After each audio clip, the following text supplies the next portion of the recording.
Well, hello. My name's Doug Siggins, and I am just really excited to be working through a book with you. We're going to start the Exemplary Husband today. It's a book written by Stuart Scott. I have the the Revised Edition. And today I just wanted to introduce what we were doing and kind of why I was doing it. And I'm excited to spend some time with you just going through this material. Really, if you buy the book and only read the foreword by John MacArthur, it's worth it, because it kind of sets up the whole stage for us and gets us thoughtful about what we're doing and why we're doing it. And I just wanted to read a couple of his paragraphs here to just set the stage for us, and really just to motivate you to get the book and to begin working through it with me. I'm going to do some short videos just to highlight some of the points, to talk about some of the applications of it in my own life, and hopefully to stimulate some conversation among men who are laboring to be faithful as husbands. So it's my delight and honor to be with you.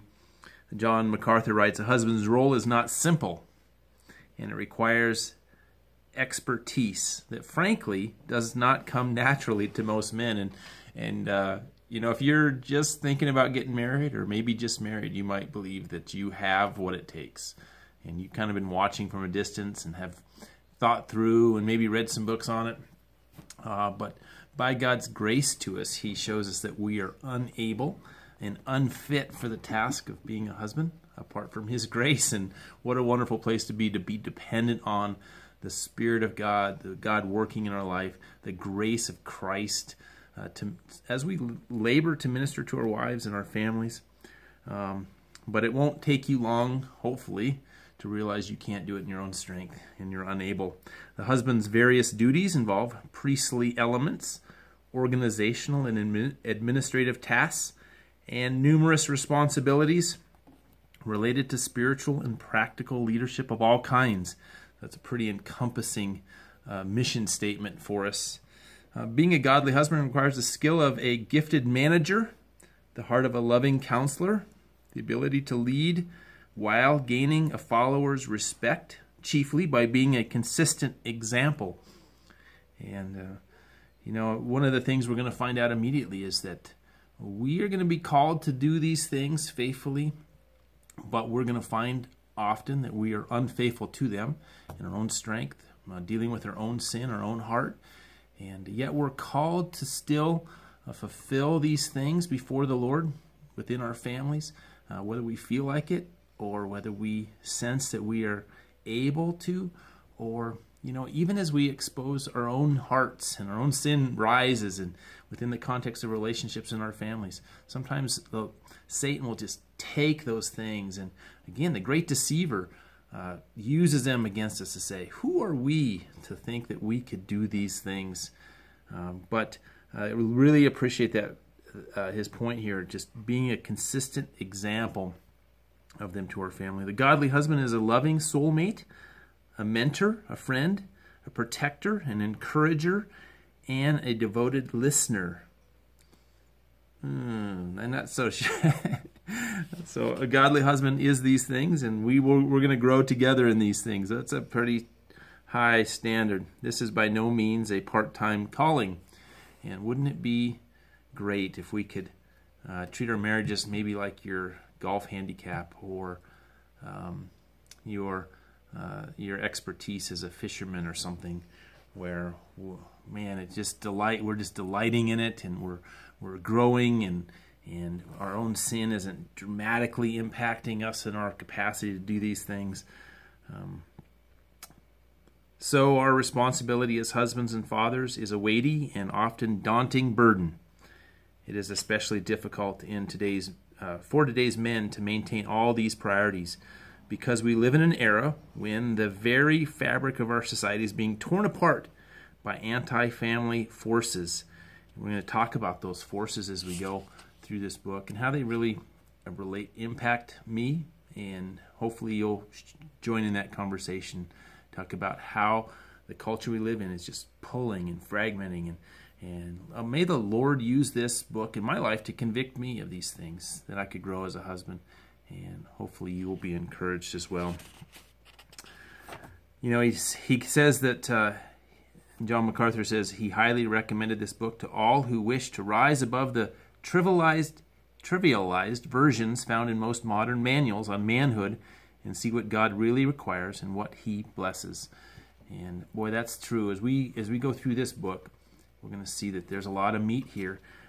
One of the things you'll notice right away from the table of contents is, if I can find it here, is it's broke out into 4 parts, but the first 2 parts in particular are really just sound understanding of what our calling is, how we understand our responsibilities, and that we have a solid biblical foundation for these things, that we're not contriving something and we're not allowing our culture or our history, our upbringing to influence in a way that really distracts us from what the Bible has to say about that. Part 1, a husband's recognition,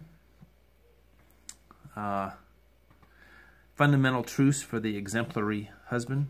And then part 2 is a husband's responsibilities, faithful commitments of the exemplary husband.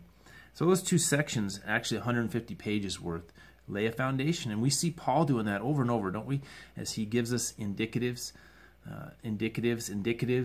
or things that are true. And as we read through Ephesians, the first 3 chapters are laying this foundation for who God is, who we are, the work that God's done in our life before he calls us to these things of faithfulness. So this book really follows that pattern.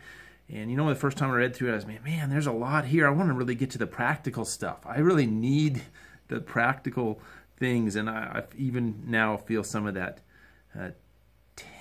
temptation and some of that drawing really to deal with practical things. But if we don't lay a solid foundation for the practicality of those things, then it's really going to not allow us to be grounded. And you know, our conviction and our commitment to those things will dissolve over time as things become difficult and trials and things come against us, persecution, dealing with the complexities of our family.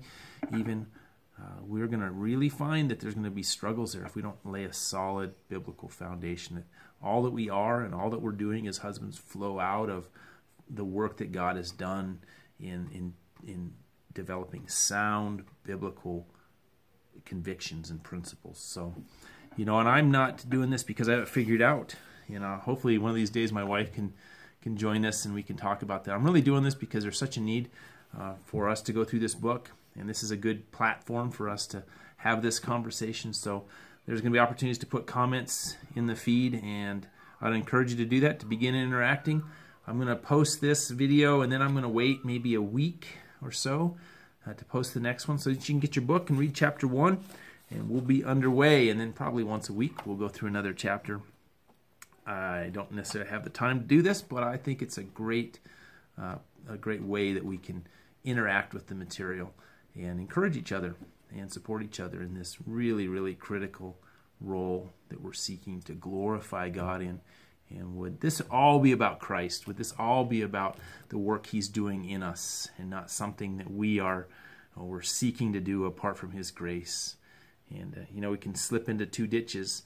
We can become kind of self-righteous and say, hey, we got these things figured out, or I can do this in my own strength. Or we can see this in this book, thick book, we can just see it as principles and laws just being heaped upon us. We're just burdened by all these things.